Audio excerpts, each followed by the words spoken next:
Well, welcome to Cars, Shops, and Collections, and today we're doing an episode on busted up limousines. I'm kidding. We're actually about 2 miles west of the Las Vegas Strip, and in this area, it's an industrial area. There's a bunch of auto repair shops and auto body shops, but right up the street is Classic and Collectible Cars. Mike is the owner. He sells these beauties. I gave him a call. I said, dude, can we come down and check out the shop? He said, absolutely. So let's get in the car and go. Come on. I actually drive by on the way home from work in the afternoon. I drive by Mike's shop every single day. And every single day, it's up here on the left. I'm looking in. He's got beauties every single day. He's got a couple lined up for us. I don't know how to get in.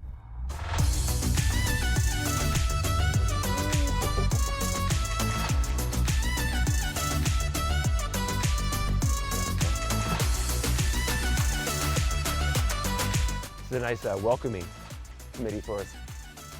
Go find Mike. Mike. Hey, buddy. How's it going, man? Good, nice to meet you, man. Thanks for having us. Appreciate it. This is Lance, our photographer. Hi, Lance. Good. How you doing? Good. Cool. Hi, I'm Mike Nicholl, and I'm the owner of Classic and Collectible Cars. Well, Mike, thanks again for having us, man. No, welcome to my shop. This is really special because Awesome. I drive by it every day on the way home from Channel 8. I drive by the shop every single day, and I'm always envious of the cars you have out front. We always have something different. You really Yep, do. We do. You really Yeah. do. But you have a great backstory too. We kind of look around the shop here, but this is something that your father started decades ago. Yeah, so we're probably the oldest classic car shop here in town. We started 40 years ago, actually as a Mustang parts and restoration shop on Losey Road out in North Las Vegas.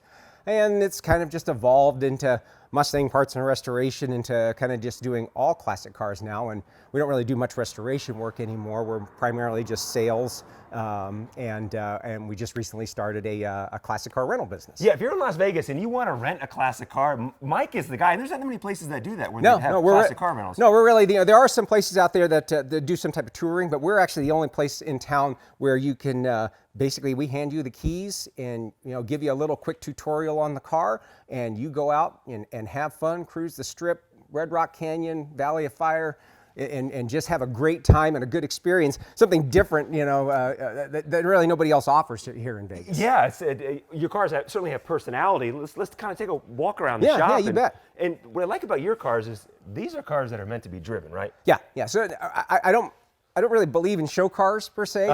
Cars are nice to look at, but they're a lot more fun to drive. So we really want to focus on, people who want to get in the car and get out and have fun with it. Tinker with it on weekends and all that. Not trailer it around to car shows and try to win trophies. And that's a fine segment too, but we're more about, the experience of driving the cars. Well, okay, this Mustang, did someone come to you and say, hey, I'm done with it, I want to sell it? Are you online searching for vehicles to kind of buy, buff up, and then sell? Well, yeah, in general. So we, I love to find cars that, maybe a guy restored it in his garage 5 or 10 years ago. He's driven it on weekends. He's had his fun with it. He's put his heart and soul into it, but now he's ready to move on. So we buy the car, we bring it in, we'll go through it bumper to bumper, make sure everything's working on it, fix what needs to be fixed, touch up what needs to be touched up, and then get it back out on the road again. Now, is this original miles on it? No, well, that is actually the mileage on the car since the restoration was done. Okay. Yep. And then the truck back here, the GMC. Yep, that's a 77 Sierra Grande short bed 4x4 pickup. Is this kind of a hotter market right now? The truck and SUV market in collector cars is probably the hottest segment of the market right now. And this one, where are your buyers coming from? Majority online, or people coming to the shop and so taking a test ride? of our business, about 50% of it is export. So we send a lot overseas, and 40% of it usually is domestic, and about 10% of it we sell here in town. The Mercedes-Benz, what year is this? This is a 76 280S. So in high school, I drove a 77. Pretty much just like this. Pretty much the same car. It was silver, and I drove a Mercedes-Benz in high school. It had 300,000 miles. Other end of the parking lot, it looked fantastic. Sure. As you get closer and closer, you see the rust, you see the dings and the dents. The gas pedal would get stuck on that thing. It was madness, but I drove a Mercedes-Benz in high school. But these things, they will run forever. Yes, yes. And this was in the early 90s and had 300,000 miles on it, so whoever had it before us was driving it a lot. So the Mustang here, I mean, this comes in, you're working on this, you have a crew. So this is a personal project, 69 Mach 1. This is the epitome of why I tell people never restore a car on your own. This is about 4 years into this project for me, and this is as far as I've gotten. My 69 F100 pickup is ahead of it. Also my truck, about 5 years into this project. I'm hoping to get it done by the spring, and then I'll turn my attentions back to this. Yes. This is great. Just walking around here. Yeah. What's the turnover? How fast are you turning over cars? You know, we have pretty high turnover. So in general, 30 to 60 days is our general turnover on stuff. But you know, there's no rhyme or reason to it. I mean, I've owned cars for 2 hours and I've owned cars for 2 years. Yeah. There's no explanation as to either one. You know, you're just looking for a very particular buyer. And when you think of collector cars, there's just so many different genres of collector cars. You know, there's muscle cars, there's 50s, there's 40s, there's pre-war, there's post-war, there's hot rods, there's resto mods, there's stock. You know, so it all just kind of depends on the car. Where'd you get the Trans Am from? I actually bought this car from the original owner. Did you? Unfortunately, he had passed. His wife had it, but he bought the car brand new in 1973 in the Bay Area. He had it restored back in 2011. It's in pristine condition. It is. The car had sat for a long time, so we're still in the process of getting it prepped for sale. But it's a 73 Trans Am, big block 455 four-speed car, all number matching. I have all the documentation from when they bought the car brand new in California. It's really a neat piece. We're doing taking a few liberties with it. We added the 17-inch rally wheels. Sure. We're getting ready to actually lower it about 2 inches all the way around to give it a little bit more of an aggressive stance. But no, the paint and body work were really nicely done on the car. The interior is actually mostly original. With your sales, what do you see? Like people like the numbers matching, or they like the modified and beefed up and some of your touches to it? Yeah, I'm going to tell you that the market is starting to change right now.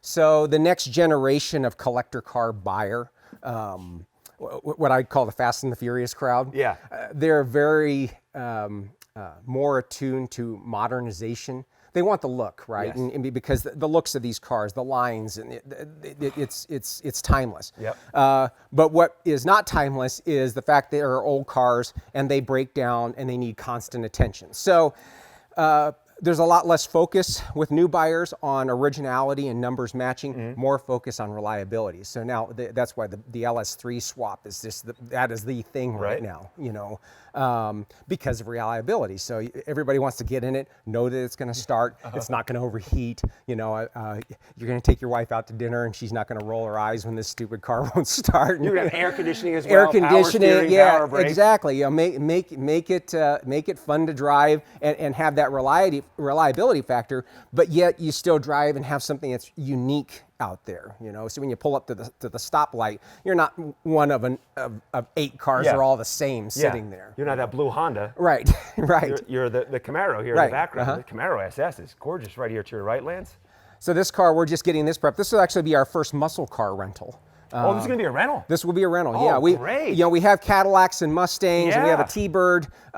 We started getting more and more requests for, do you have any muscle cars? And we're like, well, not really. You know, we have the Mustangs, which are kind of more pony cars. So we bought this car a few months ago, and we're just in the process of getting it prepped because with our rentals, we really go through them to try to make them as bulletproof as we possibly can. So we put electronic ignition in them, we put power front disc brakes for better braking. We do aluminum radiators, electric cooling fans for better cooling, because a lot of times with our renters, this will be the first time they've ever driven an old car. Yeah. So, and there's a small learning curve with it. So, you know, we want to try to make sure that their experience is as trouble-free as possible. So we try to get ahead of any issues that might come up before we turn them over to anybody.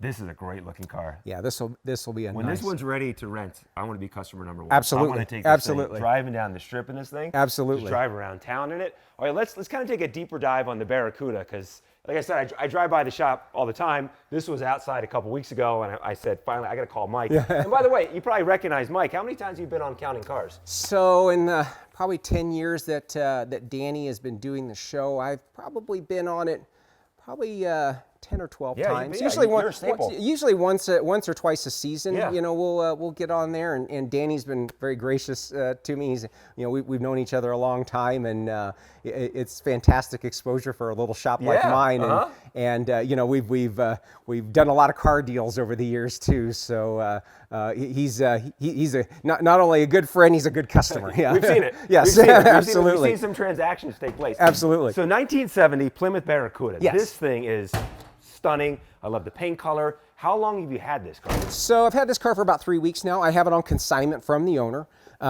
He actually lives in Hawaii, but he has a home here in Vegas with a small collection of cars, and he's starting to kind of get up there in the years. So he started to liquidate his collection. So this is the first car out of his collection. We're going to sell. He doesn't want to sell them all at once. He's One at a time. one at a time. So yeah, because you know, with a lot of collector car owners, they're not cars. They have an emotional attachment to them. Yeah, yep. And he just kind of got to the point where he says, I don't want to let all of them go at one time. His wife said that would be too much of a shock to his system. So I said, well, pick which one you want to go with first, and that'll be it. So this is the car. So it is a Hemi Cuda. It started out in life as a Barracuda. It was actually a 383 car. So all of this has been all customized. But the 1970s, the Barracuda was 64 to 74. 70 was the first year of this kind of the longer stance. Right, yeah, this is what they would call the E-body Mopar. So this is the most popular. So 70, 71 are the most popular of the Barracudas and Cudas.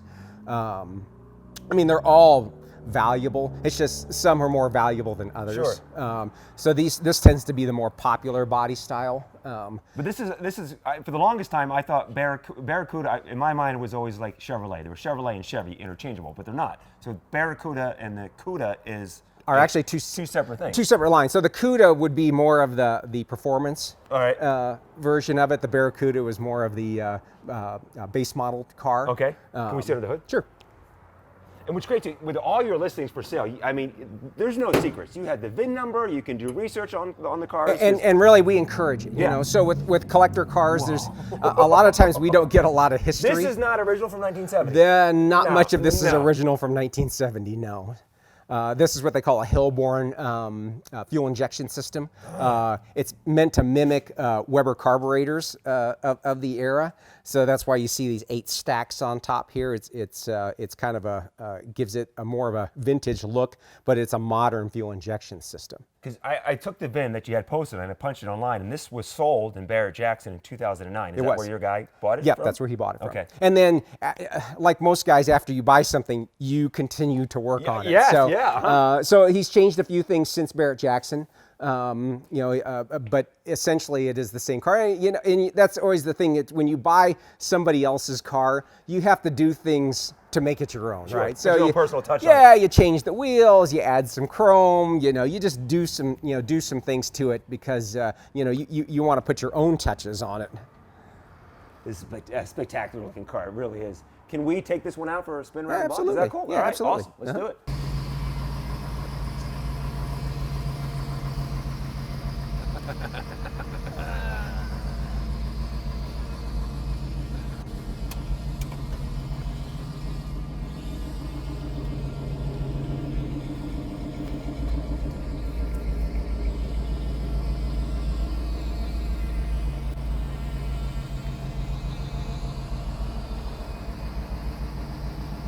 Oh my gosh. This color, when it's out in the sun, this color just pops at you. And look at the lines on this car.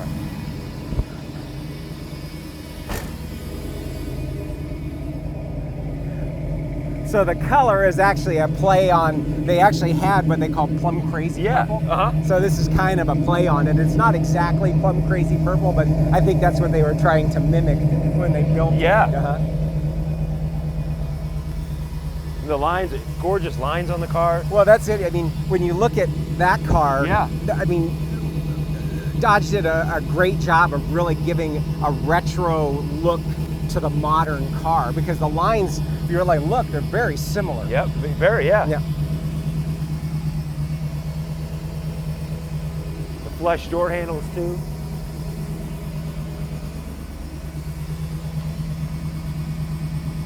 Go for a spin up the street? Yeah, we'll go up there. Let's do it. Awesome.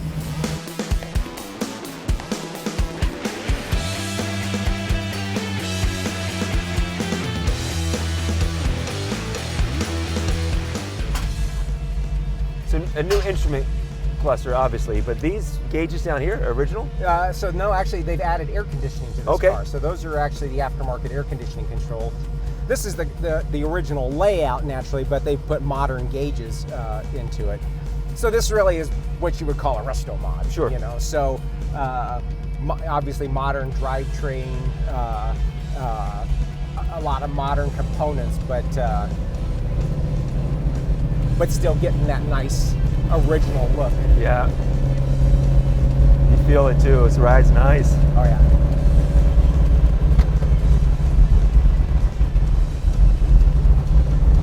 When you think about with Plymouth, I mean they owned the muscle cars in the 60s and 70s. It's so sad to think that it's not around anymore. Yeah, no, you're seeing a lot of the old marques going away. Obviously Plymouth is gone, Oldsmobile is gone, yeah. Mercury is gone.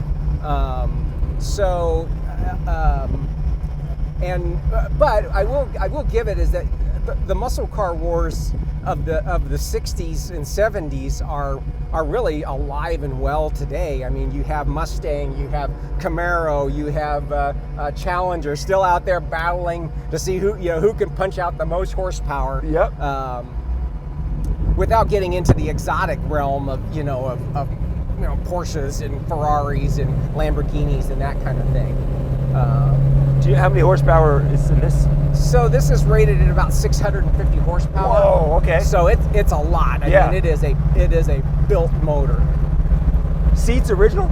Actually, most of the interior of this car is restored to original. Yeah. So yeah, the seats and upholstery original, dash.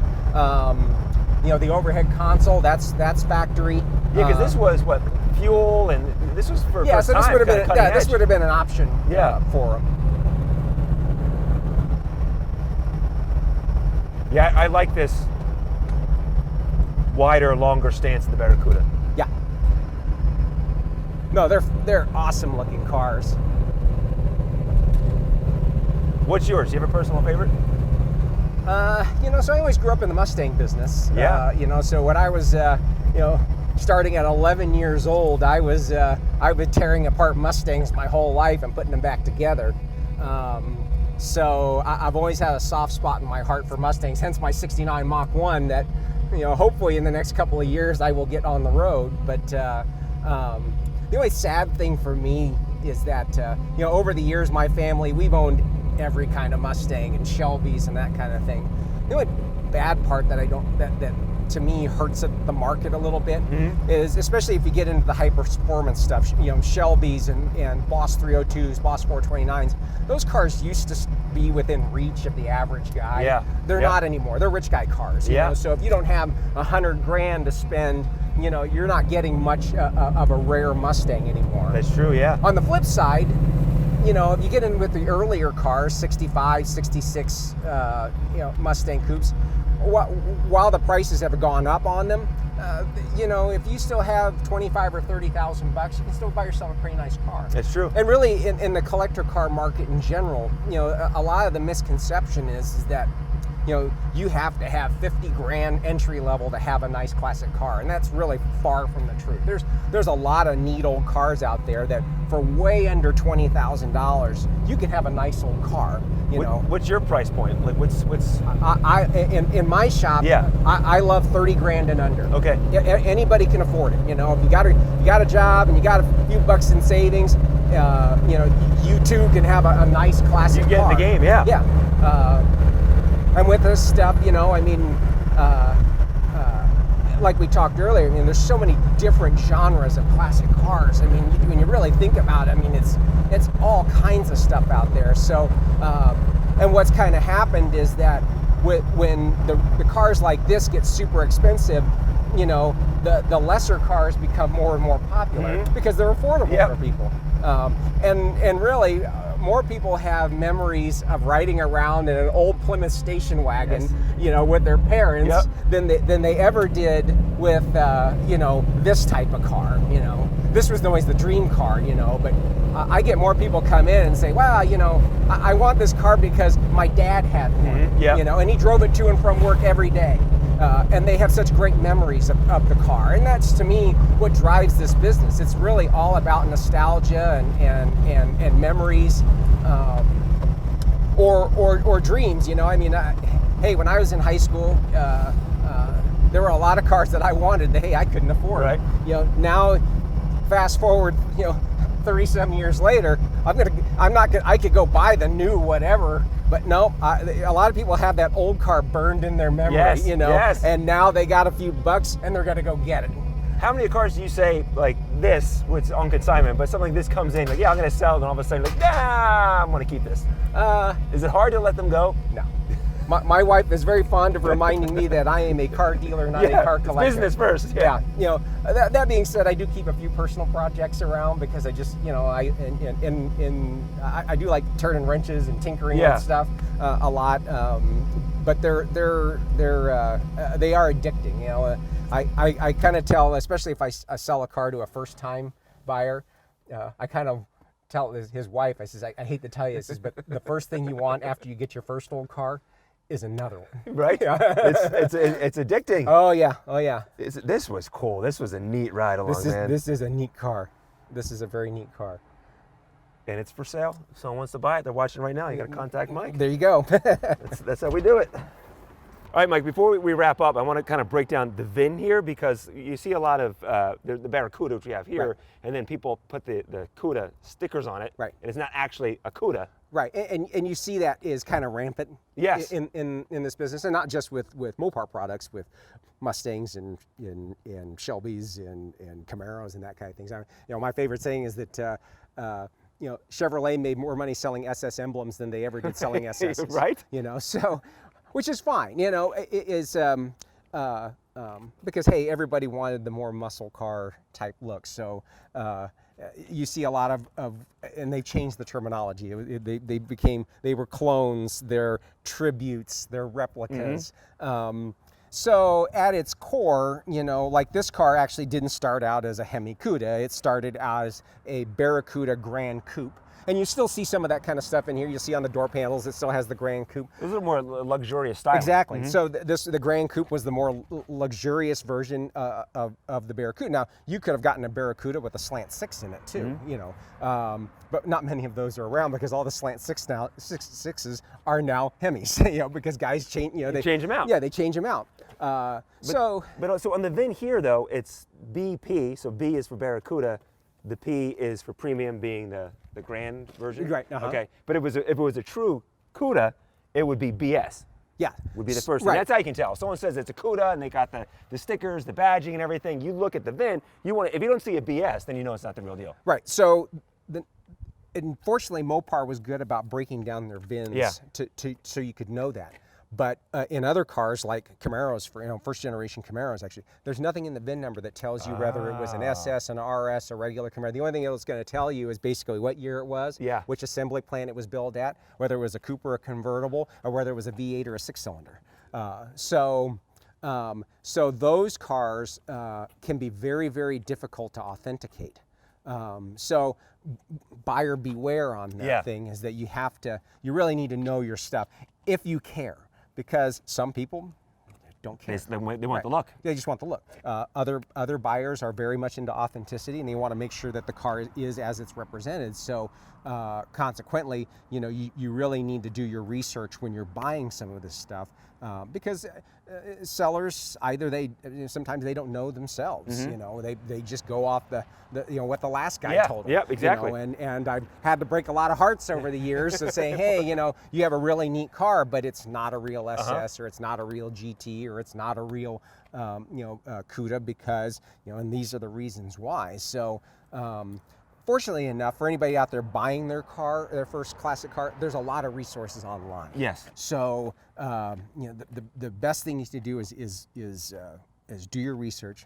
You know, especially if you're buying from an individual, or buy from a reputable dealer who's going to tell you, hey, look, this is what the car is. Well, you say that on your website. You do you tell you have everything listed on your website, and then you have the VIN numbers. Hey, here it is. Do your research as well. Right. We try to authenticate as much as we possibly can, but in some cases there are no way of knowing. Yeah. So yeah. We have to get to the point sometimes on some cars is that what you see is what you get. Yeah. It is what it is, but a lot of times the price is also a reflection of it. I mean, if this was a real, Hemi Cuda, well, then the price is going to be double of what it is now. So that's also kind of sometimes a dead giveaway.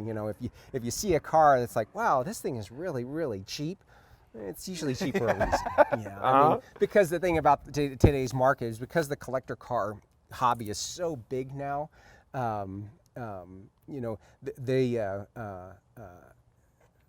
There's different things that you can do in order to protect yourself out there, and you absolutely have to do it. I mean, buying stuff online is a very slippery slope. I always say, always figure whatever the price of the car is, plus a plane ticket. Yeah, you want to come see it. Yeah, you got to see it. Yeah. You got to see it. There's so many pitfalls out there to buying this stuff, and if you really want to protect yourself, you have to go see them in person.